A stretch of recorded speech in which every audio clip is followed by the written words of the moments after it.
Welcome. This is an unboxing and first impressions of the Sony WF-1000XM3s. This is the new model of Sony's noise-canceling earbuds. The previous model was the WF-1000X. There was not an XM2. They went from straight to X to XM3.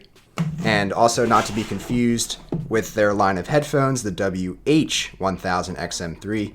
This is the WF.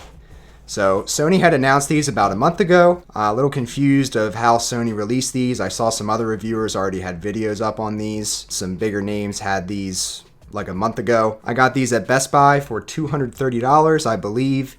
These are now in stores here in the US. They feature 6 hours of battery life with an 18-hour charging case. They have Google Assistant, and especially for $230, going to be expecting some very good sound quality out of these. So without further ado, let's check these guys out.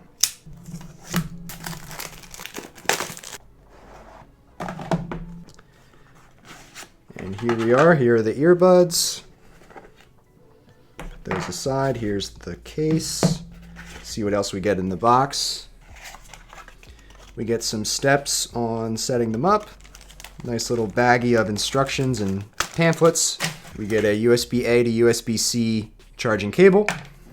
And a nice little set of various ear tips here. Foam tips, and they also have normal silicone tips that you'll see in most of these in-ear earbuds. So that is nice that they give you variety. All right, so quick look at the case. Have a gold top, flat top. You can feel the Sony branding on there on the top. Plasticky case. Type-C on the bottom. It's a little hidden. It's a pretty snug fit. Case is lightweight. It is a little bulkier. Here are the Galaxy Buds. Against those, you can see that it is quite a difference in size, but the Galaxy Buds do give you less charge up from the case itself. It gives you one more charge. It appears that these give you 3 additional charges from the case. And against last year's model, this one's a lot wider, obviously. This one is a little bit thicker. But personally, I would prefer this size. This is more pocketable. Throw this in your pocket. This is a kind of awkward shape. I do like this lid. That is very nice. It opens very easily. If you give it a good enough shake, this will pop open on its own. Very quick. Unlike the case on the previous model, just a very awkward mechanism here. You're kind of just yanking the lid outside of the case.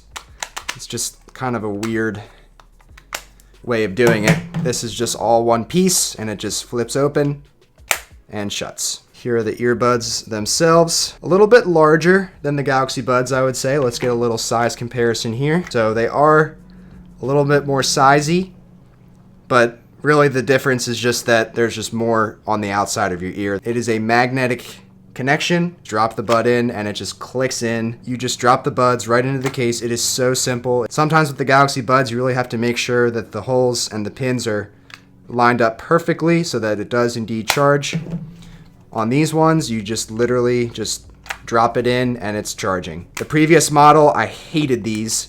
There is no magnet at all. You just kind of have to click it in, and then there's also this little latch here on the other side that you have to really just press it into, and then sometimes you press on this side and then this side comes up and there you go, just popped out again. This is a much nicer and cleaner overall setup of these. If this case is open for whatever reason, these are not going to come out. Very strong magnets. Now if you do shake really hard, they will come out.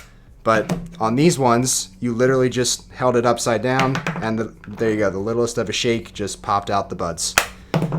So far impressed. Next, let's get these guys connected. So if you know about Sony's high-end headphones and earbuds, you know that they have a Headphones Connect app. So I do already have that app on my phone. Go ahead and add a device. Blue indicator lights on the buds.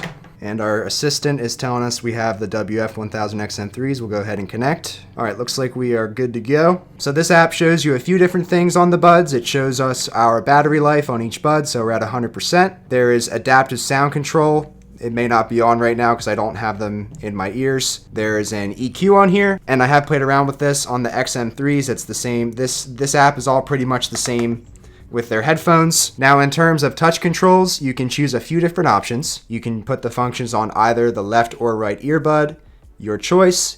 You have simple playback controls. That's your play, pause, simple, straightforward stuff there. You have your ambient sound control, which will either turn on noise canceling, it will turn on ambient sound, which will allow outside noise to come in, or it will turn ambient sound off, which just means both ambient sound and noise controlling are off. You can also turn on Google Assistant if you want to. It will read you various things like the weather. It'll tell you notifications you may have. It'll tell you appointments you have on your calendar. I personally don't really use this, so I will be using the playback controls. All right, so a couple more physical features of the buds. They have tap controls. I think it's super important for any new earbud that comes out to have these tap controls opposed to a physical button, because you are just pressing the earbuds into your ear when you have physical buttons, and that's just a very uncomfortable feeling in my opinion. It's why I've enjoyed the Galaxy Buds so much. They also have that tap controls. All right, so let's go ahead and check the comfort on these. I'll probably cut to a B-roll here. Okay, so in terms of fit and feel,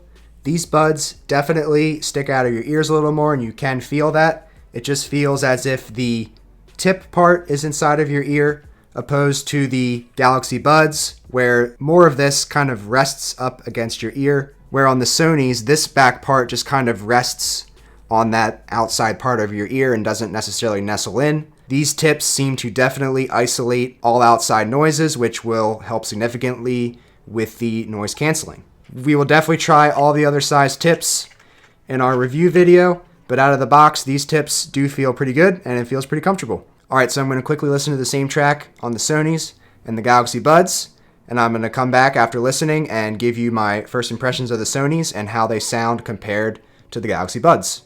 Okay, so I actually had to listen a few times on each bud to the same song with a bunch of different settings and stuff. And what I've concluded here with my first impressions is that the Galaxy Buds are actually a little bit louder than the Sonys, but I'd say the level of bass is the same. And I think the bass on both of these is very good. The bass here on both of these is pretty equivalent, and they both sound really good in my opinion. And I was listening to the track at max volume on both earbuds, and both of these certainly get plenty loud enough. A couple things to add about these Sony earbuds. I don't know if this is going to be the case for everybody. If you want to just use one bud to listen to music, you have to take out the left bud. When I put the left one in my ear, it will connect and turn on. When I take the right one out on its own, it will turn on, but it will not connect. Take the left bud out and listen to just the left bud. You can listen to just one earbud, but for my testing, it has to be the left earbud. You cannot take out just the right earbud. If you have both buds in and take one bud out, the music will pause. But if you have both of the earbuds in the case, take the left bud out and listen to just the left bud, you can listen to just one earbud. So the last thing to test here in this first impressions video is the noise canceling. So I'm gonna head over to a busy area and try these on and see how the noise canceling sounds. So I'll see you there. All right, so I'm out at a super loud highway. I got the new Sony earbuds here, gonna try out the noise canceling. And I figured people would ask, so I also brought the WH-1000XM3s to see how much more noise canceling they have opposed to the earbuds. These earbuds have really good noise canceling. But truth of the matter is that noise canceling on earbuds, in my opinion, is just never going to compare to over-ear headphones. And I think that's just simply due to the nature of these being over-ear headphones. It's going to cut out more noise naturally. But that's going to be it for this video on the Sony WF-1000XM3s. Basically, to quickly summarize my first impressions here, I really like the case. It is larger, but it's still light and has a great feel. I like the lid a lot. It's very easy to access the buds, and when you shake the case, the buds do not fall out, and that is nice because the lid is kind of flimsy, but the magnet is strong, but at the same time also easily opens and closes. In my testing, the volume was slightly louder on the Galaxy Buds, but they had the same level of bass, which they both have very good bass. If somebody says these are the best earbuds in the world for sound quality, I wouldn't take it that far, but they do sound very good, and the noise canceling is great, and I'm happy that it comes with a lot of different tips, especially the phone tips. That's a nice touch. I'm looking forward to checking those out for you guys. But if you enjoyed this video, please give it a thumbs up. If you have any questions about these earbuds, leave them down below. I'll do my best to answer them, and please consider subscribing to the Shane Simons YouTube channel today. I hope to see you around at the next video. Thanks for watching.